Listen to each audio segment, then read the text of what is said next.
Did I do anything that you could take back to your own faculty meetings, and that could be a total faculty meeting or a curriculum meeting or a grade level or a department meeting, that will make your team time more effective and efficient? Let's say you're in a faculty meeting. How long do you sit and listen before you're interactive? I mean, this is not just for kids. This is adult to adult too. How about the roles and responsibilities at your team meetings? I mean, the last thing you want to do is waste each other's time. You don't have any time to waste. You're already working two people's jobs in one. And so sitting in a meeting bored to tears because you have other things to do is not one of the things you want to do. And having a timed agenda, I hope you're thinking about that. When I consult with business and industry, I mean, Lucent Technologies, one of big, terrible meetings.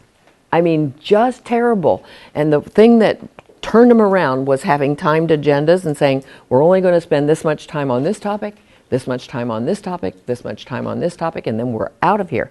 And then the timekeeper said, okay, we only have 5 more minutes, and then we have to wind this up. And even if they weren't finished with the topic, you have to stop and move to the next topic, which teaches you to stay on track, actually. My faculty hated this for the first month and a half, which all the trainers will tell you. You will absolutely hate it at first because you just get really into a topic and you go, not now, we don't want to stop now. And you go, yeah, you have to.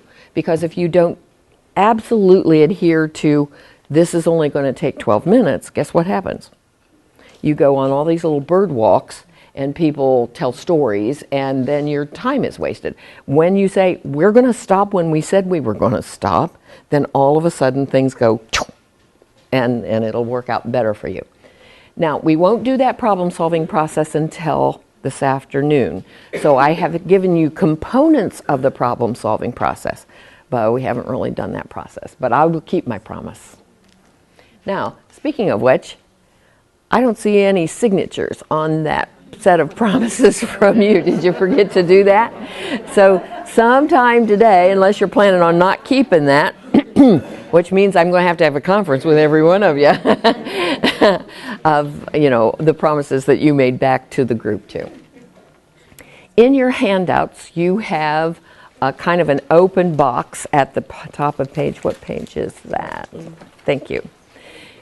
And this is a strategy that I use with kids quite frequently, and obviously with adults, that really kicks memory into gear. So what I want you to do is, without looking at any of your notes from yesterday, I want you to list anything you can remember from the session yesterday.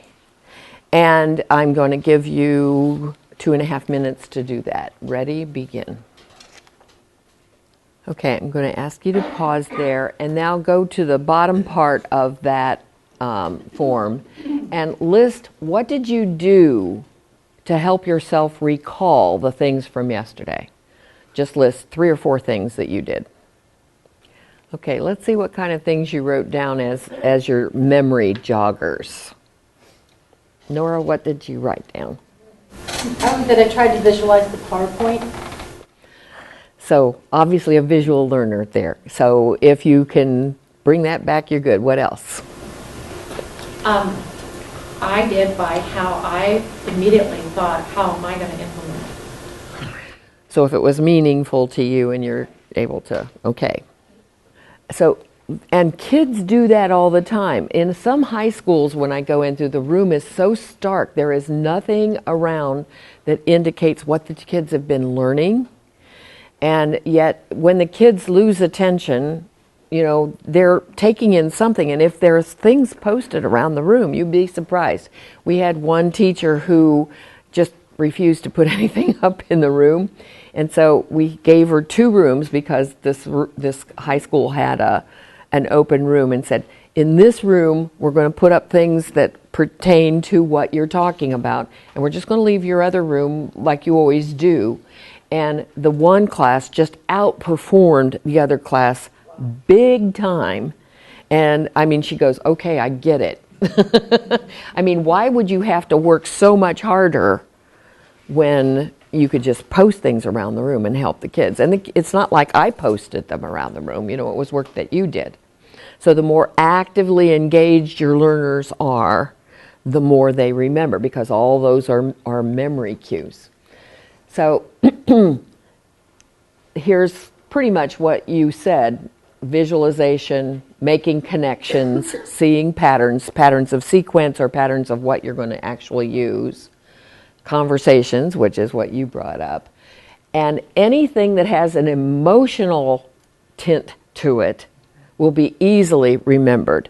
Let me just show this to you. How many of you can tell me exactly what you ate for lunch 3 weeks ago Thursday? Now, unless you have the same thing every Thursday, then you can do that. Is that what happens to you? And so I'll tell you when you can remember. Let's say it was your birthday and you had the best lunch you've ever had. You will remember exactly what you had. Or if something made you deathly ill, you will remember exactly where you ate it and what it was. And so anything that is attached to high emotional energy is instantly deeply recorded in memory. So the more fun the kids are having, or the more dramatic the presentation, the easier it is to remember. That's why we use stories of, because you don't want to be the dramatic, like somebody, you whack somebody. Well, they'll remember that for sure. So now, the rest of this activity is going to be a competition.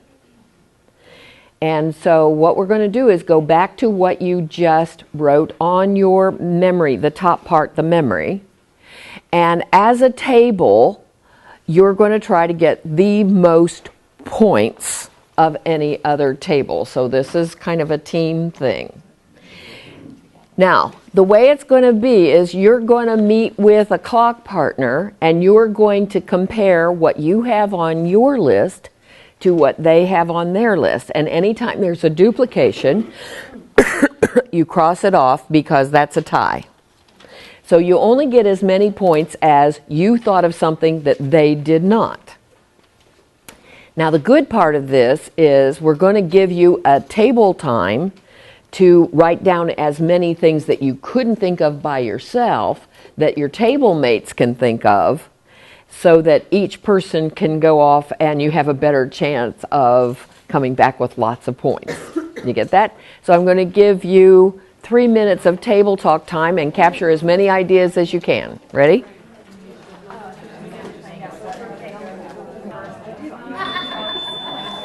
What you're going to do now is you're going to meet your 12 o'clock partner and you're going to cross off anything that's a duplication, and you get points for anything that you had that they did not. Ready? Go. Say thank you to your partner. Go back to your table. Okay, first thing you need to find out is how many points your table got. Okay, as a result of what you just did, think about if you had done this with your class at some point in time, what you just did. First of all, you did just a personal reflection of what has happened yesterday. What did you learn? And they made a list. Then we did some metacognitive stuff of how did you remember that? Because lots of kids, when they don't remember right off the bat, don't have a strategy of how to go back and remember. And when you hear other kids say, well, I just pictured in my mind what I wrote on my notes, or I pictured the PowerPoint, or I looked around the room at the things that were posted, or I remembered what I said to somebody during an activity. Or I remember moving from table to table guessing the categories. I mean, there are lots of, or I remember the sequence of how things happened. All of those are memory strategies that many children don't even know to use. So the more you talk to the other kids and have them articulate, well, how did you do that? The other kids are going, really? Is that how that happens? And then all of a sudden they have strategies too if you remind them enough times. So then you had another rehearsal, did you not? At your table, what did you remember that I did not? Oh yeah. Did you feel that? And then you're trying to put it down on your paper because it is a gentle competition. Otherwise, the kids don't want to write down what the other guys had on the paper. But if I'm going to get points for it, and it's a game, it's not a test, that's a different deal. Gamifying your classroom is a really good strategy. And then, were we finished rehearsing? Nope. We reviewed again when you got up and got a totally different person from another table. Again, a gentle competition, no prizes involved, no punishments involved, just what did you have that I didn't? And you're crossing it off and saying, here are the things that I thought of that, wasn't just common knowledge here. And now you're going to come back to your table and do the last part. And now all of that was low-level thinking. It was just recall. We can't leave it there. What we want is higher order thinking. And I want you to have this conversation at your own table. I want you to argue the point of what thing you learned yesterday that was absolutely the most powerful idea for your team to focus on when you get back to school. And you have 3 minutes to have that argument. And argue your point. Tell them why. Ready, go.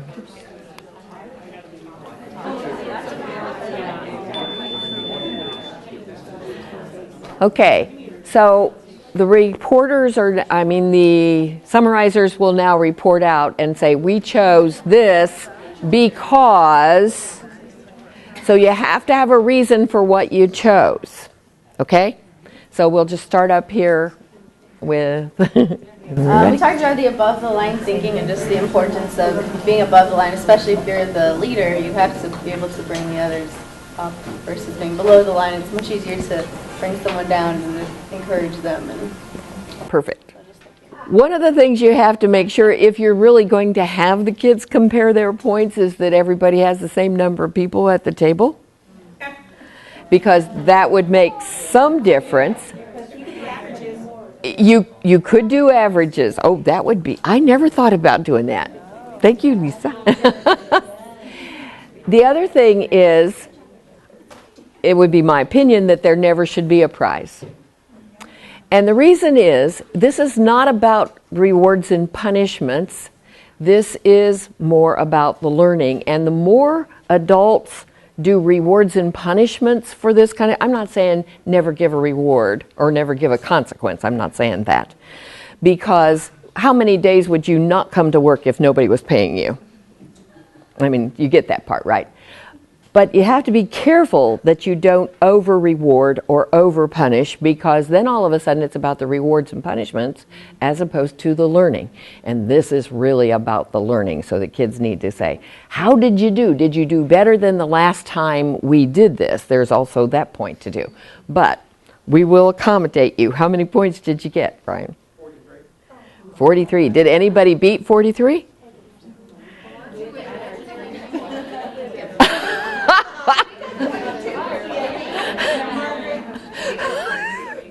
22. And Bonnie says that you have two imaginary people if you didn't have if you had a small team, so they got as many as you did. It's a math problem. It is a math problem. So 42 or 43 will get it. I would never use a token economy with a child who didn't require real immediate rewards, because then you make them dependent upon rewards. But there are some children who need to start there, but you need to wean them from that as fast as you can possibly do. So when you're doing the token economy, like a lot of times I did chips in Pringles cans, because they not only needed to hold a reward, they needed to hear it. And so when they dropped it in, it went tink. And that's a really hard activity for a classroom teacher to implement, because you have to be consistent all day, every day with it, or it can backfire on you terribly. And so I would say every time you gave that, you would go, how did you get that reward? How did you get that reward? What are you doing better than you were yesterday? And if the answer is no, how are you going to make it better than this afternoon? Or how are you going to make it better? And the conversation of taking credit themselves for their effort, as opposed to the fact that you are rewarding them from an external source, is really important to convert that over. But I'm not saying don't ever reward them. I'm not saying that at all. Because we saw the brain images yesterday. Some kids are at different place with their maturity level. And most of what you're talking about are children with impulse control problems. And so they need quick, gentle reminders very, very frequently to help them go the other way. So, and what is the line? Which is basically what you're asking. And there isn't one. It's called, that's why you went to school for years and years and years, and that's why your experience base is highly valued. There's not a book that says, at this point, stop doing this and do that. It takes you knowing the child and your professional judgment to do that. And usually not one person's professional judgment, but a team, and that's who you're talking about with who you're doing, Kaylee. When you go back and talk to them about the engagement piece, one of the things that I've put together that I would be glad to give you is a rubric on what level of engagement do you have going on in your room. And as I do training on high-level engagement, one of the things I find that people think that if kids aren't messing around and off task, they're engaged. And you go, not so. So there are a lot of kids that from the back of the room, if I am sitting in the back of the room, look engaged to the teacher, but I can see what they're doing underneath their desk. They're doing texting, they're reading novels, they're just horsing around or just doing this little, who knows where they are in their head. So there are two parts to engagement. One is active involvement, but the one that we haven't even touched on is the level of thinking. So you were highly engaged with a low level of thinking with the memory box at first. Well, that's still kind of average engagement. That is not high engagement.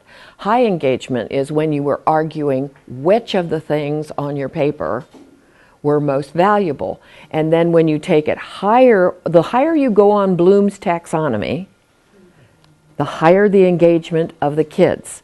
So if you measure both of those things, that's going to shine. What would be the chances of you ever using the memory box if all I had done is tell you about it?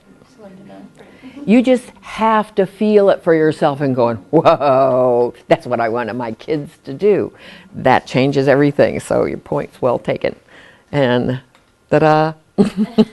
So we had also above the line and below the line, and we feel that most of our teachers are above the line. However, you can still be above the line, but not know that you're not using the most efficient strategies or the best strategies and have this high engagement. So how do you figure out, or who does that? So we can bring this information back, but then who's going to make sure that it gets implemented into the classrooms? And, that's always the bane of a trainer like me, because I am not there to follow through in many cases. I mean, obviously the districts where I can have a huge impact is where I am back there every month.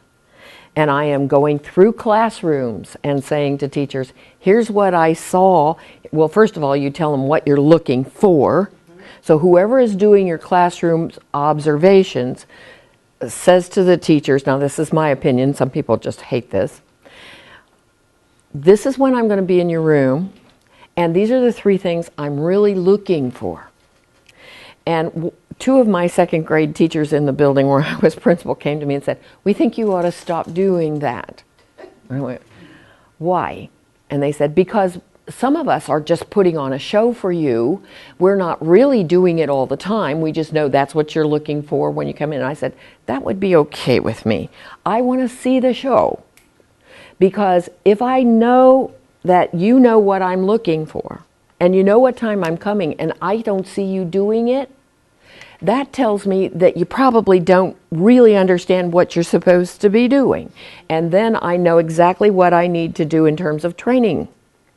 Now, if I see the show and you're doing a stellar job, I'll figure out that you're not doing it except for when I'm in there, because I'm going to be in there every day for at least 5 seconds just to kind of say, how is everything going? You don't have to drink the whole gallon of milk to find out if it's sweet or sour. Just a taste will do. And so that would be one thing. Tell them what you're looking for. A lot of the schools where I go to will lay out a kind of a monthly, what strategies are we concentrating on this month? So I would give them like 5 or 6 focusing strategies, and we would say, okay, pick any of the strategies that suit your style and your subject matter and the class that you're working with, but try something, or multiple somethings if you want to. And then as the administrators do their walkthroughs, and in some schools, teachers to teachers do walkthroughs of, how many of you know you teach with masterful teachers and have never been in their room? Well, how do you know they're master teachers then? It would be really a huge leap forward, and John Hattie's research shows this, where you have teachers observing other teachers and stealing shamelessly. Every idea they have that you can use needs to happen. That is where the most powerful teaching happens. And so Stealing Shamelessly is the name of this month for focusing strategies. Then next month, we'll just talk about memory strategies. And the next month, we'll talk about, impulse control strategies. And we'll just name each month reading in the content area strategies. And all of a sudden, the whole ship rises. Do you understand? But if you keep it all to yourself, exactly what you guys were saying, if things you don't share, how many of you have cabinets full of stuff you got from seminars that you go, oh my gosh, I never used that. You have every good intention when you leave here, but if you don't do something next week, it's not going to happen. Good chance. Could we have 5 or 10 minutes to talk? Absolutely. 5-minute table talk about how you're going to roll this out when you get home. Ready? Go. Because somebody pay attention to them. Right. But So- they're choosing not to. Because like that kid in particular, I know that child, and they can pass all the end of course assessments, and our school has the policy if they pass the end of course assessment that they'll get a credit for that class. So he's academically there, he just doesn't want to do it. So Well, he chooses but not your to. question is, why doesn't he want to He do it? doesn't want to. No, there are serious reasons underneath the big smoke screen of, I don't want to, you can't make me. And if you can't figure that out, then he's going to end up with 8 credits and no graduation.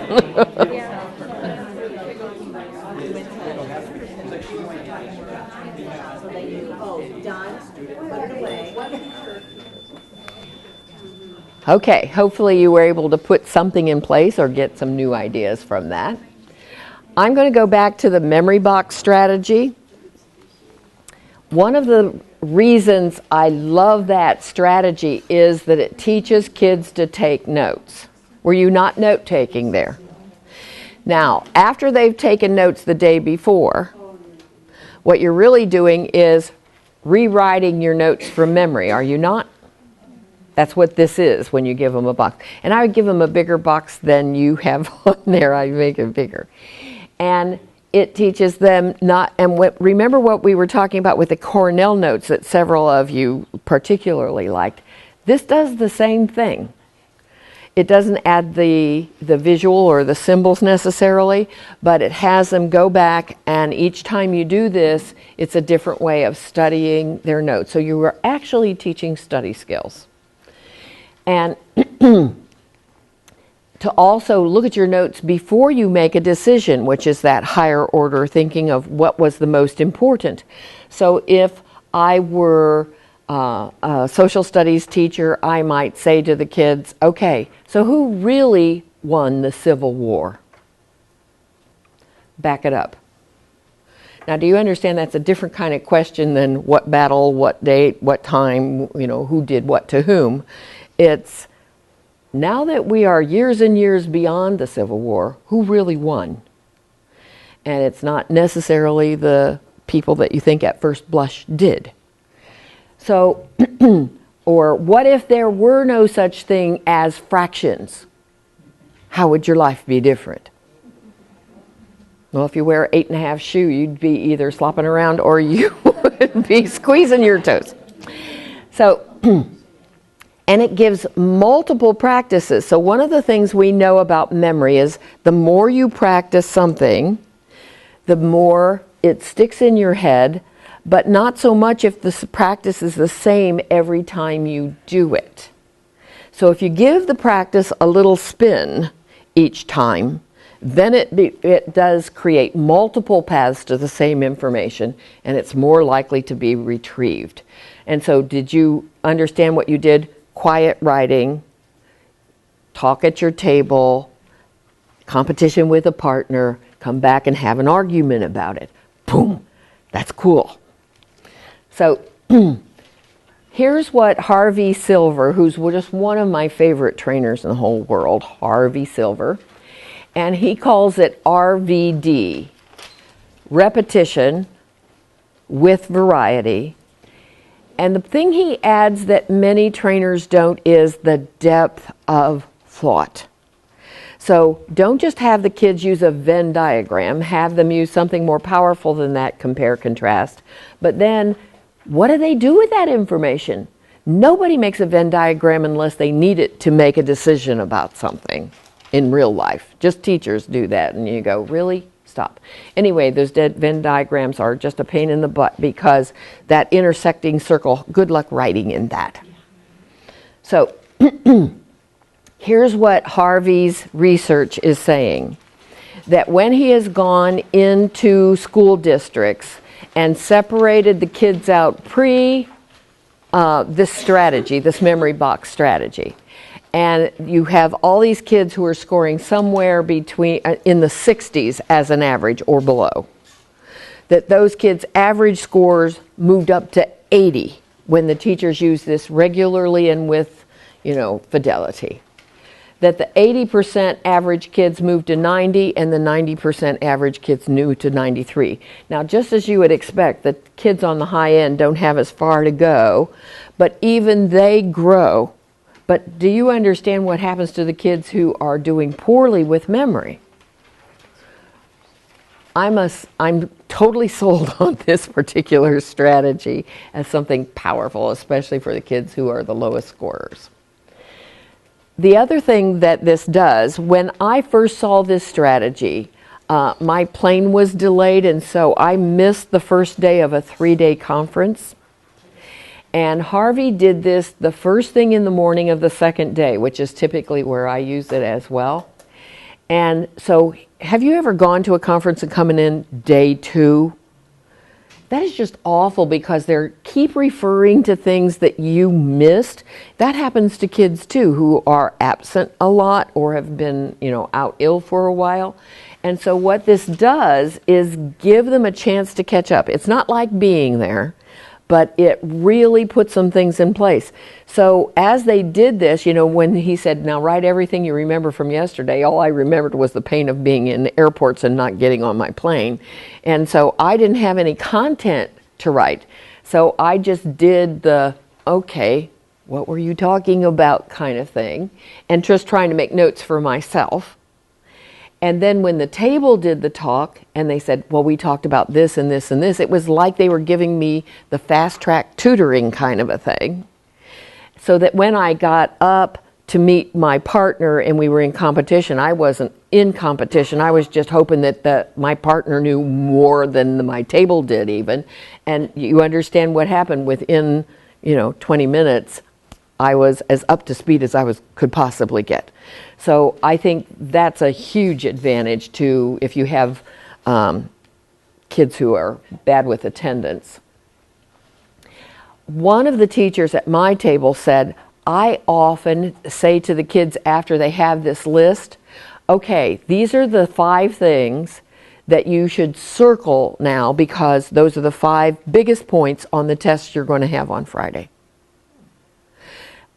You know, the test isn't to try to trick the kids, it's to try to focus them on the things that really are important.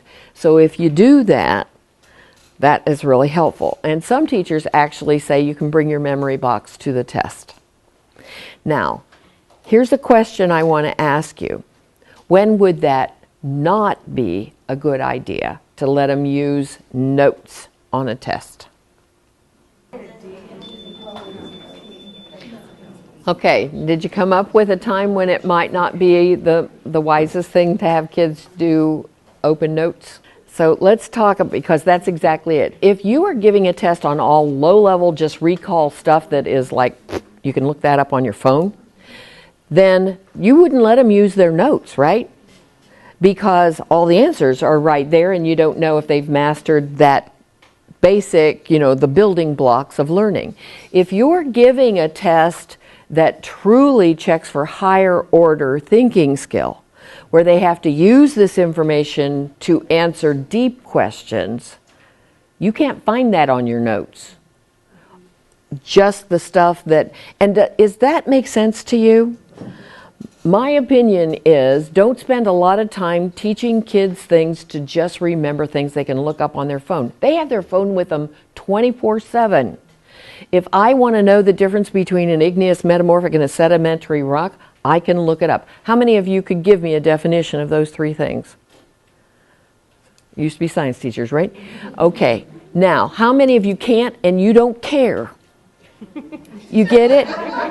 And you know what? I used to put that on my earth science quiz all the time, and you go, who cares?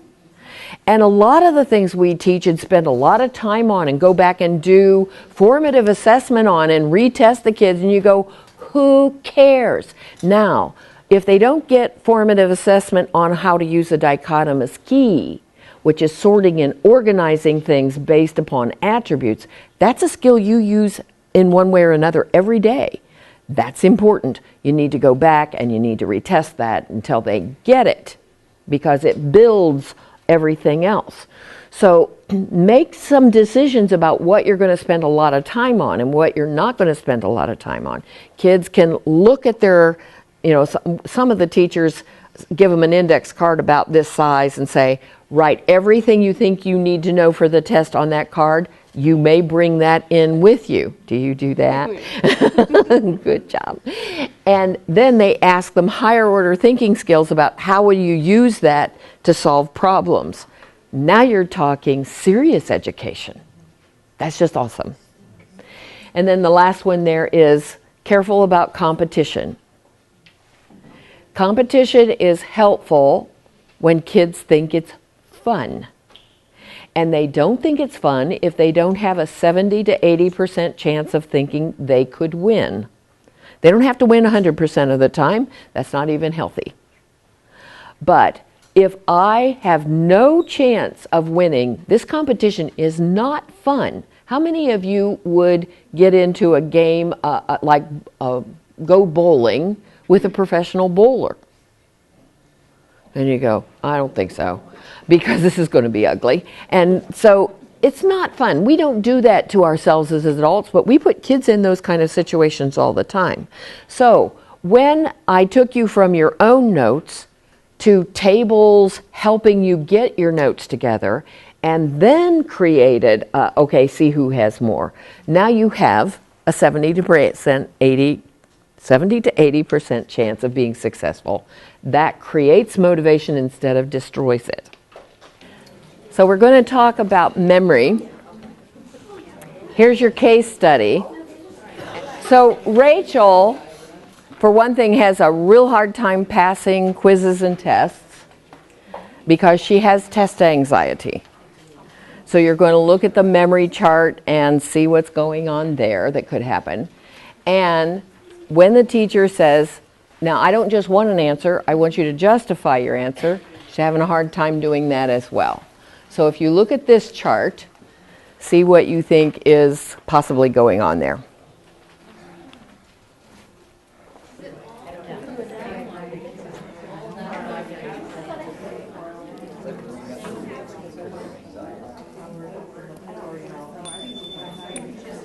Okay, so there's a lot of possibilities up there on that chart. Yes, no? Yes. And I think I mentioned yesterday that when they don't do that, connect to prior knowledge, that's the first thing the brain will prune away. So the more connections they can make, the less likely she's going to have of not being able to do a recall thing. Now, if encoding is in fact distracted by irrelevant information, and she can't tell salient things from irrelevant things, then it's not there in the first place. Even if you ask her that day, she wouldn't be able to give it back to you. So since you don't know this child, as a coach, you would be thinking, okay, that's a possibility, this is a possibility, this. And as you interview the teacher, you would ask questions like, if you would ask her, 5 minutes after you've taught that, would she be able to answer well? And if the answer is yes, then you can kind of strike that one off your list. And that's many times what we do. Did I tell you that all these charts are on my website? Yep. I did, okay. And so what I usually do is laminate those charts, and then as the teacher eliminates some of the possibilities that I thought were out there, I can just kind of use a grease pencil and just check those things off and say, okay, we're fine here, we're fine here, we're fine here. So what does that leave us with? And it's much, much easier to do a diagnosis that is actually going to get you someplace. And so, that weak paths for learning is often one of the problems with recall too, because they're not either they don't file it well or they're not retrieving it. Retrieval is how many different paths do you have will influence that.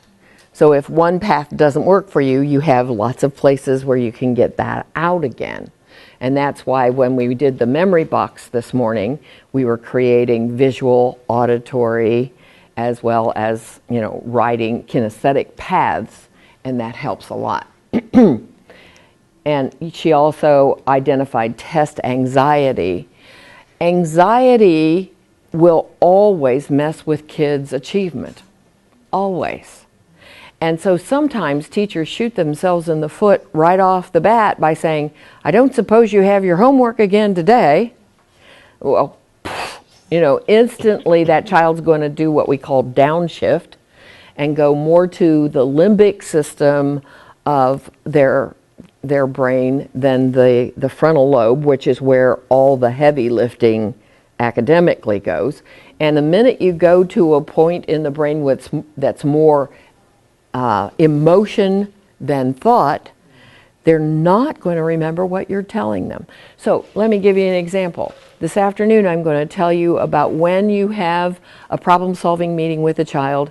My opinion is that the child and the parent ought to be there. Why is it that the teachers get 100% of the responsibility here? Really? It takes that trio, teacher, student, and parent, to own it together as a team. And it's not something you do to a parent or to a child. It's something you do with them.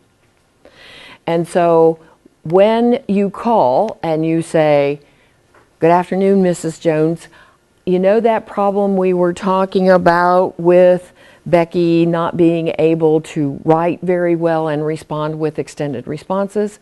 I know you've been working on it, I've been working on it, because obviously you've talked before. And what I think we need to do is go to a coach and drill down on what the possible root causes of that would be. And then we'll meet, and each of us will come with some ideas of how to overcome this. So let's just say we're talking about this child, and it's the test anxiety piece that we're going to address. At this meeting, I would explain to the parent, at this meeting, here's who's going to be there, here's what time we'll meet, here's what we're going to talk about, just on ways to relieve the anxiety that your child feels so that her performance will increase. That's all we're going to talk about. And so your job is to come with 3 ways. My job is to come with 3 ways.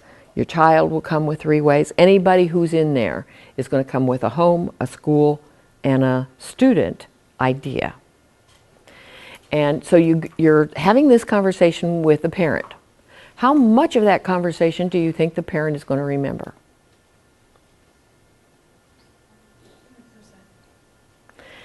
It's going to be really tough for them, because here's why. The first time they find out this is who, your child's teacher or the principal or whoever is making the call, immediately there's a certain amount of downshift that happens unless they're there all the time. Because the first thought that goes through a parent's mind is they're in trouble or they're hurt, or the school wouldn't be calling. Unless you're a school that has changed your policy and actually makes calls about good things that children do, then they don't downshift so much. But other than that, parents' experiences, if you get a call from the school, it's not a happy experience. So when the parents go from higher order functioning to kind of some balance, depending upon how creeped out they are about the fact that you called, they don't remember a lot of the things that you said. So you have to do more than one call usually, depending upon how upset the parent is. Same thing works with the kids. The more relaxed and the more fun the kids are having, they're like sponges, and that sponge becomes less and less able to absorb as the stress increases. So that's kind of what we're talking about there. So let me tell you how the brain works. Perceptual register is the back part of your brain that pulls in thousands of pieces of information per second. And if you remembered everything, you would blow a cerebral fuse. I'm probably not, but sort of like that. So your brain really doesn't act like a sponge. It acts more like a strainer. And it filters what is coming in. So at this moment, your brain is taking in lots of fragrances in the room, coffee, perfume, Downy fabric softener, or whatever it is. And you're totally very minimally aware of it, other than the fact that now I just mentioned it, now you are. That your clothing and the furniture around here are sending thousands of messages to your brain. Every move, every sound in the room, blowers and people moving, pens scratching, are all coming in. But you are only aware of the things that you think are important. And hopefully my voice is one of them. But every once in a while that kind of comes and goes. So that's what perceptual register does, is screen out things that aren't important. Now if your belt is about to cut you in half, it will allow that information to go through to short-term memory and say, maybe you better check that out. So let me tell you how that kind of works. Let's say that we just heard an emergency vehicle go past the building. And we heard it go off into the distance. An hour later, I might say to you, did you hear that ambulance go by? And you would probably say no, even though you actually did, because it wasn't a conscious thought because it went off into the distance. Your prior knowledge says that's not important, throw it out.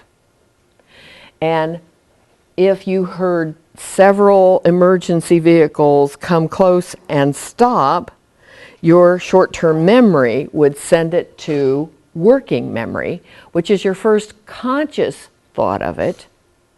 And all that's happening in milliseconds. And now you are, short-term memory is going, maybe you ought to go check that out.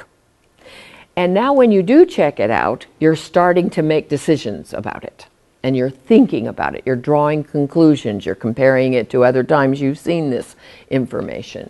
And that's where all the things that I was talking about yesterday, every one of your standards that has a verb in it, this is where it happens. The processing is all happening in working memory. Now here's what we know about working memory. There is a limit to how much that table can hold. And if you pile too much on the table, stuff starts getting mixed up or falls off. And if it's Murphy's Law kind of day, which it often is, the most important things may fall off instead of the trivial things. And so that's why I said yesterday how silly it is when teachers say, I have to go fast and cover all this stuff before the test. Because what you're doing is piling too much on working memory, and then they can't even remember what they might have been able to remember. You can only hold so many chunks of information depending upon your age. So if you are between birth and 3 years old, typically you hold 2 chunks of information as an average, plus or minus 1. Nobody ever has 0 going on there. If you are 3 to 14, the average would usually be about 5 chunks of information that you can hold, plus or minus 2. So if you have a lot of prior knowledge and you're very interested in this topic, you can probably push it up to 7 and not cause a big problem with working memory. If you have very little prior knowledge and it's really tough stuff, or you hate it, then you have to go down to 3 chunks of information at a time, and then you're more likely to be able to learn it and remember. If you're over 14, which all of us in here would qualify for, 7 would be our average, and it's plus or minus 2 again. So that's why the telephone numbers used to be 7 digits, and when they added more digits like area codes and things, they had to put dashes in because you have to chunk it out in order for the brain to be able to remember that. So, and then long-term memory, if you get it here and you're able to process it with working memory, then long-term memory is the next thing that happens. So at your table, talk about what is it that you think would allow kids or make your brain make the decision about what goes into long-term memory and what doesn't. Ready? 2 minutes, go. Okay. Now, what kind of things do you think make the decision about whether it's going to go into long-term memory or not? Perfect. Absolutely perfect. You got both of them first time. If the child thinks, I'm never going to need this again, right after the test, guess what? It's gone. If they think they're going to have to apply it in some way or would want to apply it some way, then that changes the dynamics of it. So that's why someone who said application level of skills is so critically important. That's why yesterday when we were talking about focus, that not only what we're going to learn today, but why you should even care about learning it would be important. Like if I were giving you a bunch of information that you didn't think you were ever going to use back at the classroom, you probably wouldn't have shown up today. Or at the very, very best, it would be out your head the minute you're out the door. And so, but it also has to be meaningful in terms of understandable. Things that are rote memory tend not to stick very long, but things that you understand how it connects to other things stick much longer. The brain accepts that really, really fast. And so there is this gatekeeper thing going on, so similarities and differences would be another issue, but not the most critical issue. This is Judy Willis's brain research. You know the neurologist I told you that did the homework thing, that every night they had 8 minutes of homework, but she changed a variable every time? Same lady. If you ever get a chance to see her present, she is bloomin' awesome. And she's funny. She works with Goldie Hawn, and they are really funny. And so brain research shows that we can only hold so much information at a time, and then it would fall off or get mixed up. So this is the point where people say, so what's a chunk? Is that what you were wondering? How big is that? So I'm not going to tell you, but I'm going to let you feel it. So you're going to need a pencil or a pen and a paper where you can write a few things down. Nobody else is going to see it necessarily, so any old piece of paper or Post-it note will do. Okay, you ready? Here's what's going to happen. I'm going to flash numbers up on the screen, and I want you to just hold them in your working memory but not write them down. When I take the numbers off the screen, then see how many of them you can remember in exact order. Oh, rats. Okay, are you ready?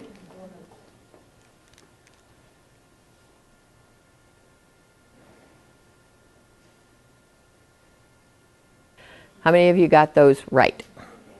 Okay, so at least 90% of you. Now we'll see how you do on the next one. Ready?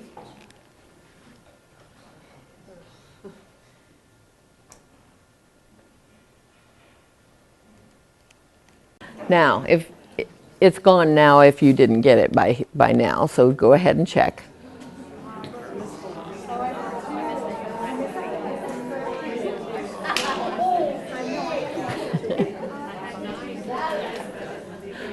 Okay, how many got that right? Okay, so those 4 people think they're smarter than the rest of us, which might be true, but may not. Here's what happens. If you can chunk these numbers together in some kind of a pattern, if you see part of your address in there, part of your birthday, your social security number, some pattern that you created in your brain that other people don't see, then you do not see, I think there are 11 digits up there. If you see them as 11 digits and you have not chunked them together, guess what? Not going to happen. So, other thing is, did it seem like I gave you less time to? Yeah, but I didn't. And so when you're having to get a lot of information, if you compact the time, if you give the same amount of time for more information, then things don't go so well unless it's quickly linked to prior knowledge. So some people think, well, I would have done better had it been letters, so we're going to see. This time I'm going to flash letters up there, and they not only have to be in the correct sequence, but there are some spaces between the letters. You need to get the spaces in the right places as well. So are you ready?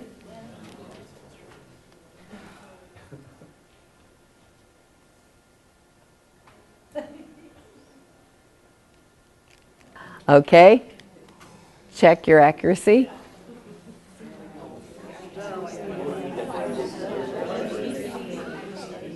How many of you got that right? Whoops, took it down to 0, even with the extra second. Okay, one more time. This is your last chance at it. Got it?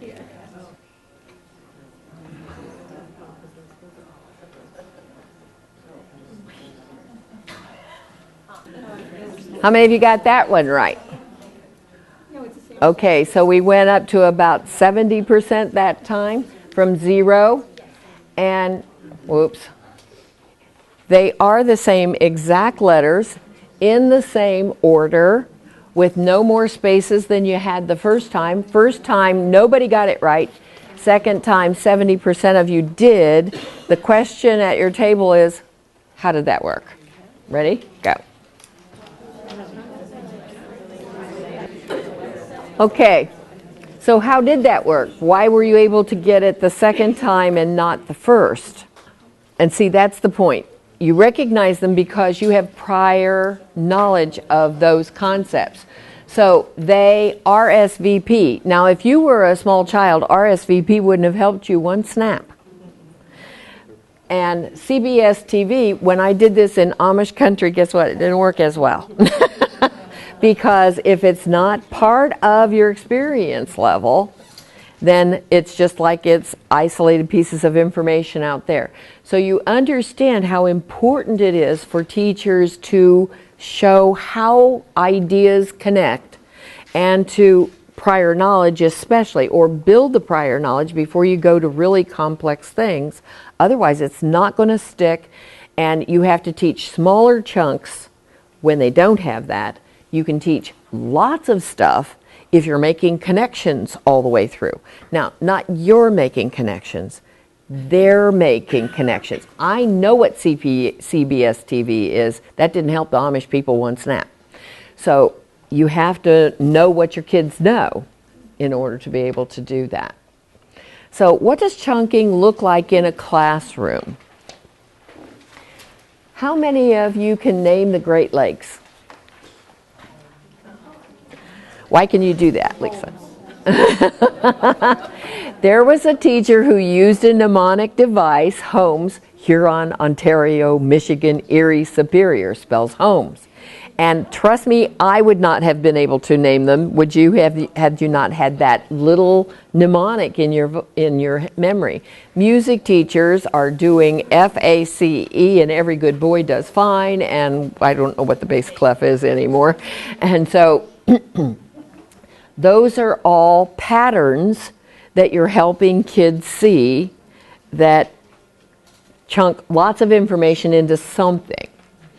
Essential understandings of when you ask kids questions that allow them to pull their prior knowledge and put big pictures together. You teach to a big picture concept as opposed to lots of isolated kind of pieces of information. And I think social studies teachers have the greatest opportunity, but I see the fewest opportunities taken.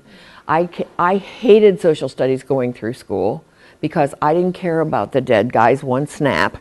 And then I had a really great social studies teacher as a freshman in college and went, whoa, I love this stuff. And now I can't get enough of it. But when you don't make connections, then they go, yeah, right, I'll study for the test and tomorrow it will be gone. Anytime you have visuals, so I've been kind of harping on the graphic organizers for organization, graphic organizers for analyzing problems, graphic organizers for focusing kids, because it's a memory trigger as well.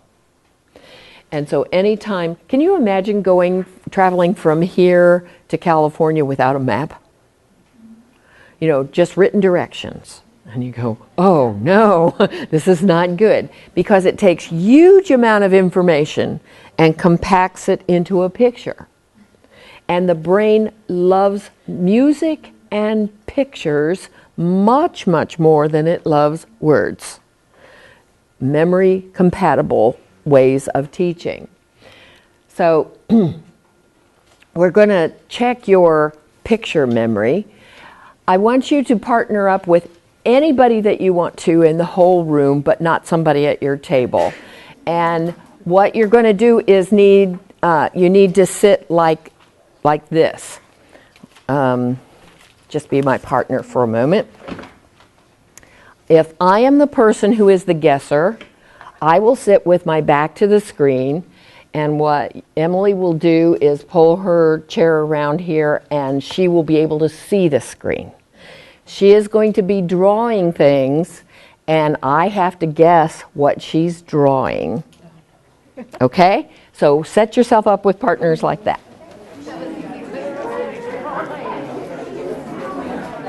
Okay, everybody has a partner. So what's going to happen is partner A, who can see the screen, can draw pictures. You're not allowed to use letters or numbers in your graphic though.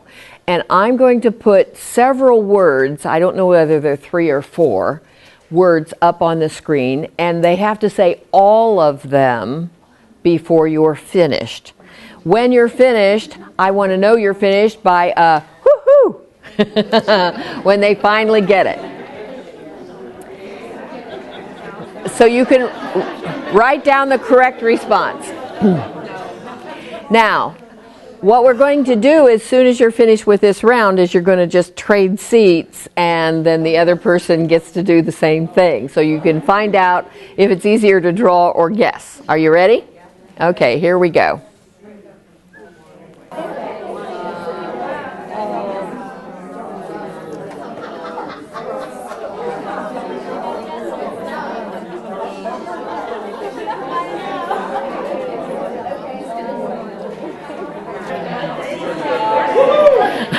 Got it.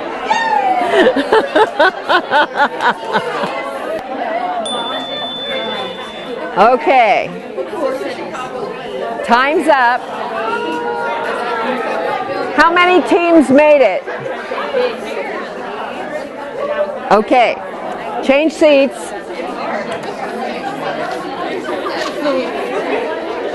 Okay. So you see what we're talking about with visuals, with maps, and how powerful that can be. So if you started out by drawing symbols of the city, that made it harder because people didn't have a context within which they could do that. So now, here's part of the issue is that if you didn't know where those cities were, you're not going to draw a map and do anything but mess them up. So when you play this game, you can't have just surface knowledge of the topic that I'm putting up there. This is not something you do to introduce a unit. This is definitely a heavy review, because if your partner can't get your first clue, you have to have backup information to give them more information about what it is. So if you're saying to the kids, just study these definitions and write them out, guess what? This is not going to work out pretty for them. So you really have to have deep knowledge to play this. So I'm sure you're going to have deep knowledge of this next one. Are you ready? Here we go.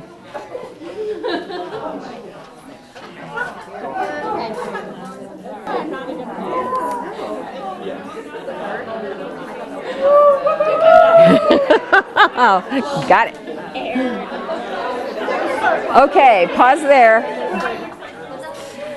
Now, again, when you're setting this up for your kids, what you need to do is say, now what are the important big concepts I'm teaching, and what are 4 categories underneath that, or 3 categories that would kind of, you know, be symbolic of if you know these 3 things. So for instance, if you're social studies, it might be the 3 parts of the government.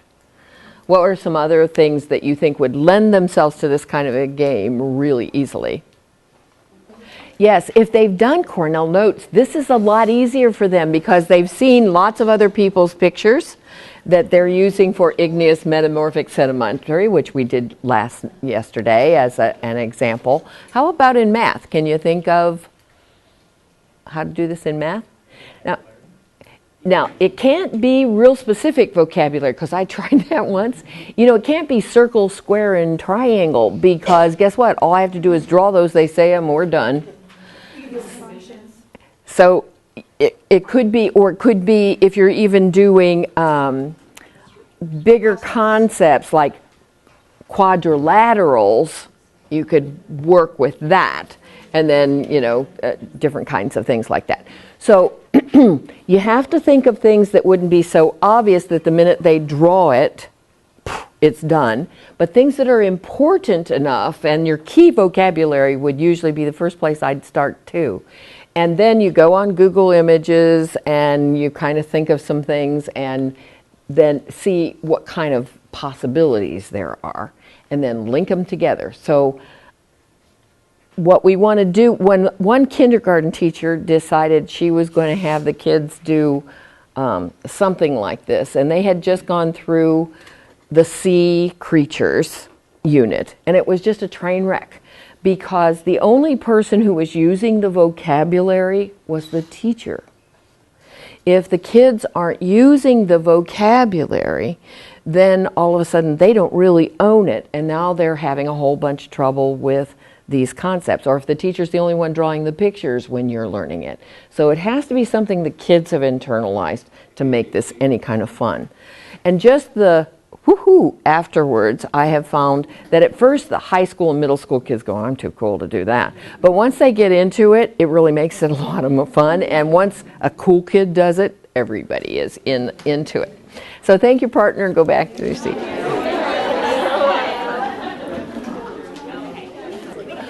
What's chances that at the end of the day, when you go home tonight, that this is one of the things that you remember from today?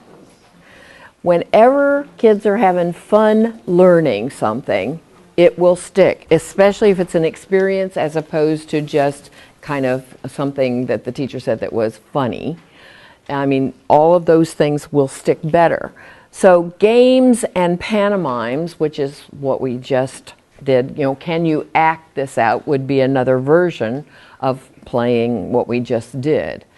Songs and rhymes. How many of you learned your alphabet because of a song a teacher taught you? And elemental P is all one letter, right? For a while. And how many of you can remember how many days are in July? Can you figure it out fast? Do you sing a song or do a little rhyme or you do a little knuckle thing? Okay. All of those are chunking strategies to help you remember without having to go to a resource in order to do it. So when you incorporate music in your classroom, it will stick better, as evidenced by Electric Company and what were all those, Sesame Street. I mean, they've made a fortune making up songs to teach kids things. It's just awesome. And on YouTube, there are tons of those things. I mean, the periodic table has a song, and you go, whoa, that's tough stuff. Color coding, which is one of the things that I have modeled here when I've been writing strategies up on the charts, and also having kids, they put highlighters at your table, so in case you wanted to highlight things that were particularly notable for you that you want to remember, you can do. It is most effective with kids with ADHD and ADD because color and movement are highly attractive to those kids. So the more you can incorporate that kind of stuff, the better they learn. And of course, model, which is what I've tried to do with lots of the strategies here as opposed to just talking. So with your 9 o'clock partner, I want you to just go through all the memory strategies we've talked about this morning, but also come up with 3 more that you know help your kids remember. You good? Okay. Okay, we're going to wind up the morning with impulse control, which a lot of you talked to me about first thing when we came in yesterday. So here's your case study, Jolene. And look at your chart and see what you analyze as a root cause for Jolene's behavior.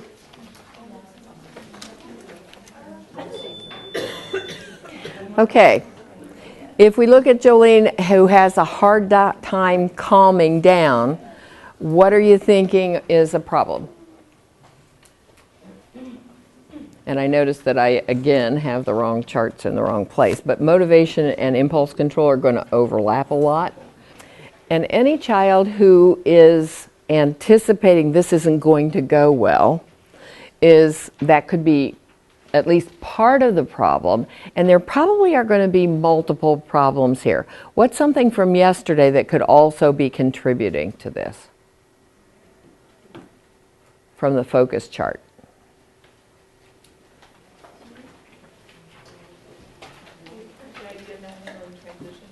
Transitions.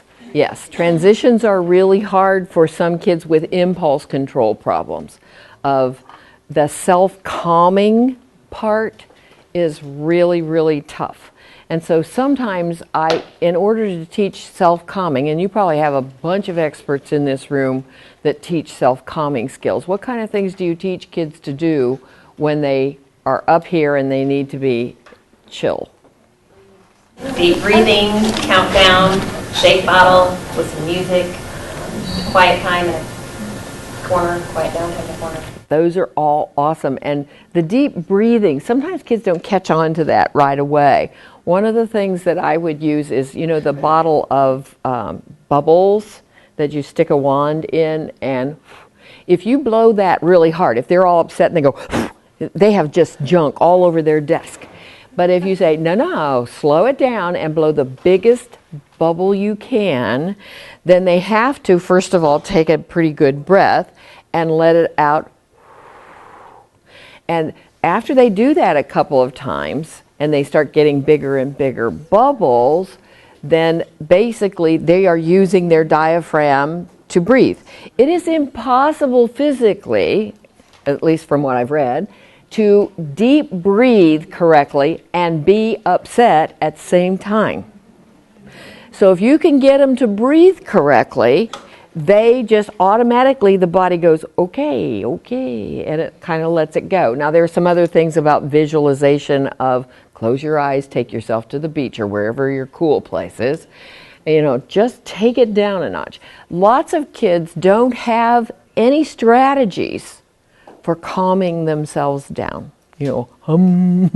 So if they have to be listened to before they can apply the strategy, which it sounds to me like what he's saying, then you have to give some form of listening.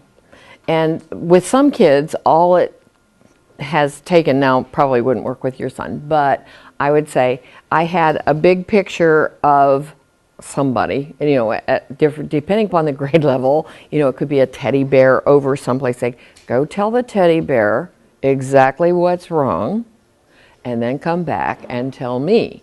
And go, okay. And they go over and give that teddy bear what for. One teacher's room I went into had a picture of President Obama and said, go tell the president about it.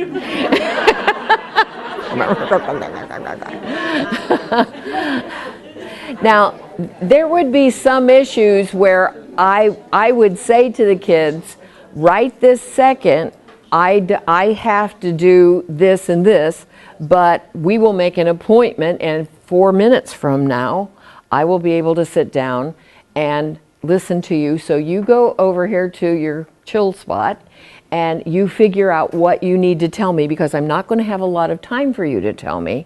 You rehearse in your mind how you can say that short, and I'll be over when you get ready. And a lot of kids will buy that one. If they won't, then I can say, okay, since I can't take a moment to listen to you right now, if you could write a short note to me explaining what went wrong, then I will read it, and then when you and I have a chance, we'll sit down and talk about it. So the kids have to learn that it's not always a convenient time for everybody to have a conversation immediately, and you are not allowed to do that. So there's also something about waiting your turn and to teach them what they need to do. And the first couple of times, how is that going to work for you? Not. Because the kid has developed a pattern of, okay, if you don't listen to me now, then I'll take it up a notch. Because if there's always been a payoff for taking it up a notch, or with some kids they just take it up a notch, kids on the spectrum of autism have a lot more difficulty with taking it down a notch than typical kids in classrooms do. But you will have some kids who actually have, something's not firing right for them, and so they can't take it down. Other kids have bad habits. And so they've learned what I call the grocery store routine of, I want candy. Mom says, no. They go, but I really want candy. I should have candy. And they just take their volume and their word pacing up a notch. And then mom goes, not this time.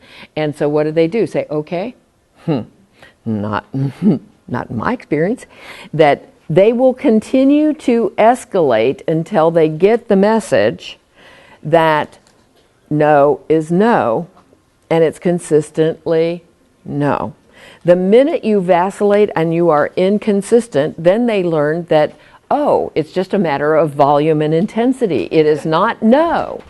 And so those are the parents, when I see a parent go the whole 9 yards in a grocery store, which is just humiliating, to have your child throw themselves on the floor and kick and scream, and you go, oh, that is so hard. And when I see a mom or a dad hang in there and say, I am sorry, but that is not going to happen, I just cannot resist going up and saying, good job. You don't know how much the teachers in the school appreciate that one. And so But some teachers make it a problem for themselves by moving the line. So some days it's okay, don't worry about it, and other days it's not. That's very confusing to a child. You need to be consistent. Now, you need to be flexible enough to know when you're being reasonable and unreasonable, but typically the rules is the rules kind of thing. So, calming down or listening to them calming down, that kind of combination. How about shouts and gets into arguments, blames other people? Now, that could be her perception of the environment, or it could be really what the environment is. So you have to be, just because you're saying, well, no, I don't treat kids like that, doesn't mean that that's not where she is in her head. So if typically she thinks, well, somebody's going to come down on you if you make a mistake, guess what? She will definitely go there. And some kids have habits of that. Children who are bullies, which Jolene was actually, often have another complicating factor, and that is not enough language to be able to express herself. So when she was little, she would go up and push people or pinch them or bite them because her language development was behind. So if I can't tell the world, you are really ticking me off, then I show you by giving you a shove or a push. So you will find children going to physical altercations when they can't express the language. And in the Causes and Cures book, I was going to do this with you, but I didn't have time to get it together because I just thought of it. There's an activity in there of doing a variety of words of I'm just furious to I am elated, and then a bunch of vocabulary words between there. And what I would have done is give each of you a word and say, now put yourself in sequence. Now you understand that, especially with children with English as a second language, that the words are not always, what's the difference between I'm angry with you and I'm furious? You know, it's just shades of.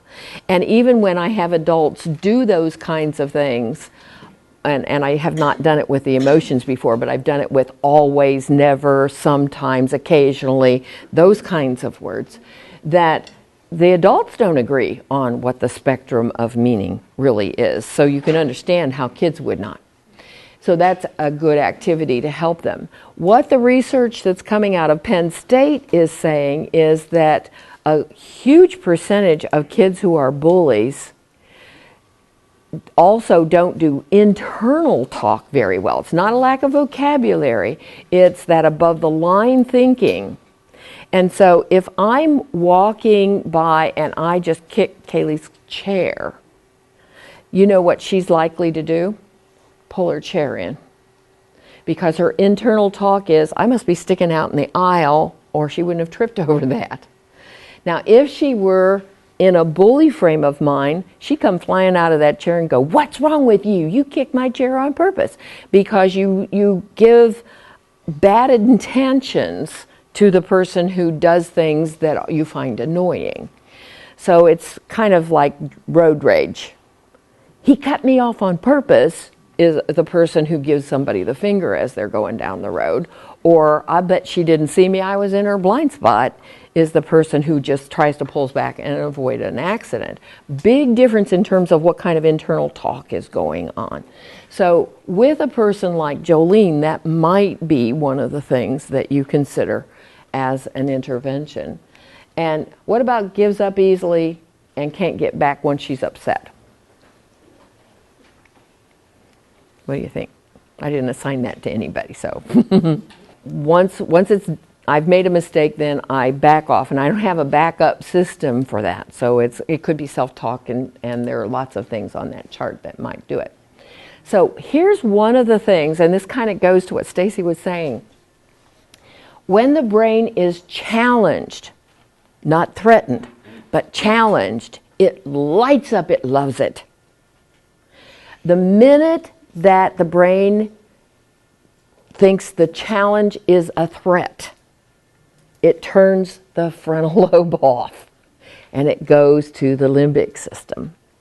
And when that happens, this little amygdala, that little almond-shaped gland in the center of your brain, starts giving you kind of a chemical flood. And the more that those chemicals take over your brain, the less you're able to do problem solving. The more you're going to just react instead of think through things. And so some of the things teachers can do with kids like that, first of all, watch your volume, watch your tone, watch your posture. So when I walk up to somebody and I say, Sarah, stop it now. Now, do you understand? The chemical is not going to be a healthy one. She's not going to like it. But if she's been being bad, then I can't let her continue to do whatever she's doing. So there's this public, private conversation that you can have that you go, Sarah, you need to stop. Now, everybody here heard what I just said, but because I leaned over and I didn't talk over her and down, and I at least lowered my voice to a private, what we call a stage whisper, kind of a talk, it is less offensive. The message might be pretty much the same, but the result is not in terms of what it does in her brain. With kids who are doing bad stuff, you have to make sure you have this inner sense of authority, because they may not be sure who's running this operation. And so you do, if you're not doing the stage whisper, it's face to face, you need to stop. And that eye contact and face to face says, I am in charge here, you need to stop. Do it now. Have you ever had new teachers who have said, okay, everybody, sit down. Please sit down. Now, how many times have I asked you to sit down? Come on now. And you go, she's not in control. There is no inner authority to that. Now, you would not do that face-to-face thing with a child who has been diagnosed as oppositional, because that will definitely get you someplace bad. But most kids, it needs to be, no, stop. The other thing is the choice, pause, and come back, which is just an awesome way. So I've done the bend over, you need to stop. The next time I'm, you really need to stop now. And she keeps doing it. So let's say that, or let's make it not stop. She's not working. She's refusing to do the work. That's always a good one. And so my third approach to her is there a reason why you're not working? Go ahead and play anything. I don't feel like it. There, perfect. I picked the right lady. And so I'm going to say, okay, you can take a moment to think about it, and you can either work here, or if there's another place in the room you would rather work, that would be fine with me. I'll be back in a minute. Now, why do I walk away? So you can't get engaged enough. We do not have a conversation about that. I have given her an option so she can save face and she can make a choice so she has some power in the situation. But if I stand there right then and demand an answer, she's going to say, I am not working either place. There's a good chance that could happen. Now, she might still say that. And so I walk back and say, have you decided where you're going to work? I think I can work here. Awesome. Now, this is a happy teacher. If she says, no, I'm not working either place, then you give her another choice, but not the same one. And you need to have a menu of, okay, where are you going next? And the next place is not go to the office. Because the minute it's go to the office, you have pretty much said, I'm not in control here. The principal is, hope they can fix it over there. And now we're doing consequences that don't make sense. So I might say, you can take a little break, and then you can, do you need a partner? Think about if a partner would help you get started. I know you're having a hard time starting. Or, I mean, I could give her a whole bunch of choices in between, but if I don't have choices kind of set up in my head, then when I walk over to the other side of the room when I'm trying to figure out which one I'm going to use, I don't have any ammo. I'm out of stuff, and now we're in a bad place. Okay, we can talk about this out in the hallway, or we can talk about this here. I am not talking to you. Fine, then I guess we'll have to talk at lunch. You sure you don't want to talk about it now in the hallway? Or, well, then I guess we'll have to have a talk with your mom about it, and the three of us will have a conversation. I mean, ba-boom, ba-boom, ba-boom, ba-boom. Right up you go. And don't explain while you're holding your ground. It's like, well, I have told, you're part of this class, you have to be, and especially doing the Sermon on the Mount in front of the whole class. That just puts kid in a win-lose situation, and if they back down, they look stupid in front of their friends. That is never going to work. So talk at your table about different ways you've used those strategies and what's your go-to strategy most of the time, or if you can add to those. Ready? Begin. Here's what I would like you to do. Sarah, could you be my partner for a moment? Molly, I'm sorry, Sarah, Molly. If you stand up, Molly and I are going to stand hand to hand, face to face. And what she needs to do is make me take 2 steps backwards. But what I'm trying to do is make her take 2 steps backward. And so we're not really going to do this because we want you to figure it out for yourself. So I want you to find a partner and stand hand to hand. When I say start, then we'll see who makes the other guy take 2 steps backward. Okay? Go. Okay, everybody have a partner? Ready? Start. Start. Okay. Now, just freeze. Freeze right there. Now, how many of you made your partner go backwards? How many of you couldn't make your partner go backwards? Now, okay, Molly, we'll try this again. Okay, I need to make you go backwards, right? And okay, now, should I go backwards first or should you? If you're trying to make me go backwards, We're both trying to make the other person go backwards.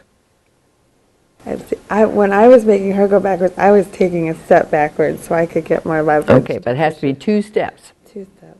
So do you want me to go backwards 2 steps first? Sure, And then will you?